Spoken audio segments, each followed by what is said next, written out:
मित्रों, जब महर्षि विश्वामित्र दशरथ से राम को मांगे तो दशरथ देने से इनकार कर दिए।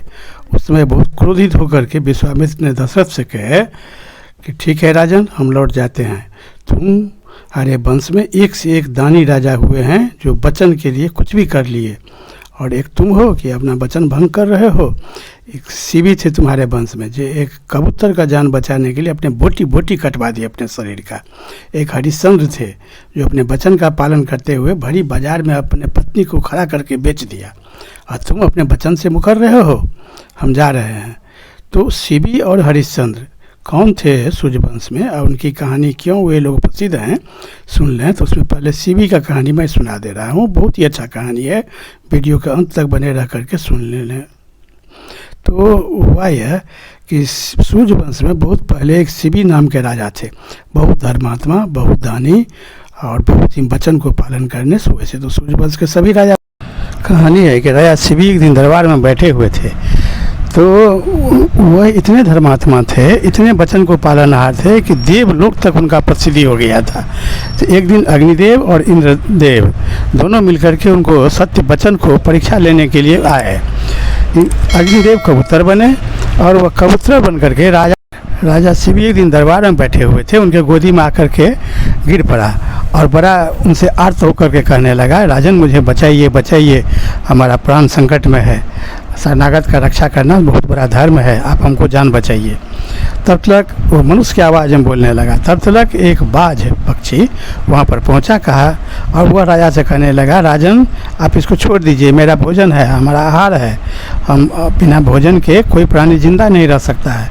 हम अपने भोजन को पकड़ने के लिए यहाँ आए हैं, ये भाग रहा है, मैं इसके पकड़ करके खाऊंगा, तभी मेरा क्षुधा की तृप्ति होगी, तभी मैं अपने बाल बच्चों को भी पालन कर सकूंगा। अगर मुझे भोजन नहीं मिलेगा तो मैं मर जाऊंगा, मेरे साथ मेरा बाल बच्चा मर जाएगा और सबों को हत्या का पाप आपको लगेगा, आप इसको छोड़ दीजिए, ये मेरा आहार है।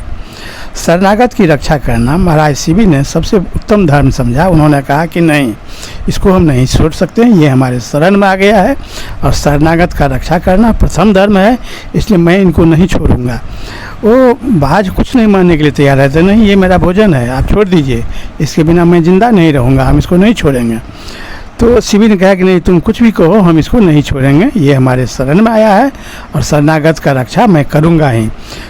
तब वह कबूतर ने, वह बाज ने कहा कि इसका एक उपाय है, यदि आप इसका जान ही बचाने पर इतना तुले हुए हैं तो इसके बदले में आप अपने शरीर का मांस हमको काट करके दे दीजिए, जितना इसका वजन है उतना वजन आप मांस हमको काट कर दे दीजिए, तब मैं इसको छोड़ दूंगा। तो शिवी बड़ा सहर्ष स्वीकार कर लिए, एक तराजू मंगवाए और एक पल्ला पर कबूतर को रख दिए और एक पल्ला पर अपने शरीर का मांस काट करके देने लगे।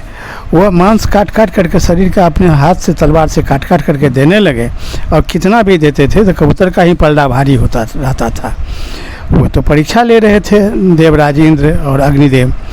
तो अंत में शिवी महाराज तराजू पर में स्वयं चढ़ गए, तब कबूतर का पल्ला बराबर हुआ। तो वे अपने संपूर्ण शरीर को शरणागत रक्षा के लिए वो बाज को दान दे दिए कि लो मेरा, हम अपना संपूर्ण शरीर तुमको दान देते हैं, तुम हमको खा जाओ और इस कबूतर को छोड़ दो।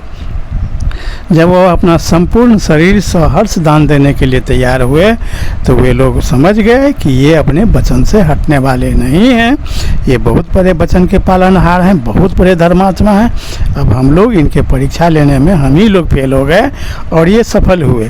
तब इंद्रदेव और अग्निदेव दोनों आदमी प्रकट हुए और कहे कि राजन, तुम्हारे धर्म की चर्चा तीनों लोकों में फैली हुई है, तुम्हारे वचन पालन और तुम्हारे धर्म का चर्चा तीनों लोकों में फैली हुई है। सचमुच में तुम बहुत ही बड़े धर्मात्मा हो।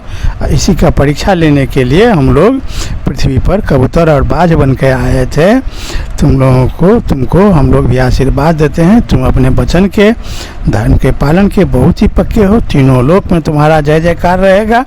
हम लोग हारे और तुम जीत गए, तुमको बहुत हम लोग धन्यवाद देते हैं और यह आशीर्वाद भी देते हैं कि तुम्हारा ख्याति तीनों लोकों में सब दिन होता रहेगा, तुम्हारा ख्याति तीनों लोकों में फैलेगा और अभी तीनों लोकों में सबसे बड़े वचन का पालनहार और धर्मात्मा तुम ही हो। और तुम्हारा नाम तीनों लोकों में अमर रहेगा, सब दिन के लिए अमर रहेगा। ये हम लोग तुमको आशीर्वाद देते हैं, तुम्हारा जय हो। ये कहते हुए दोनों अपने अपने स्थान को चले गए। राजा शिवी पुनः राज करने लगे। तो यही बात महर्षि विश्वामित्र ने जब महाराज दशरथ को याद दिलाए थे कि तुमको शिवी तो हो नहीं। तो ये कहानी, शिवी का कहानी बहुत ही अच्छा कहानी था जो हम आप लोगों के सामने रखे। और पुनः हरिश्चंद्र की भी कहानी कभी कहूँगा। और इस तरह की कहानी सुनने के लिए हमारे वीडियो के साथ बने रहें। तब तक बहुत बहुत धन्यवाद। जय श्री राम।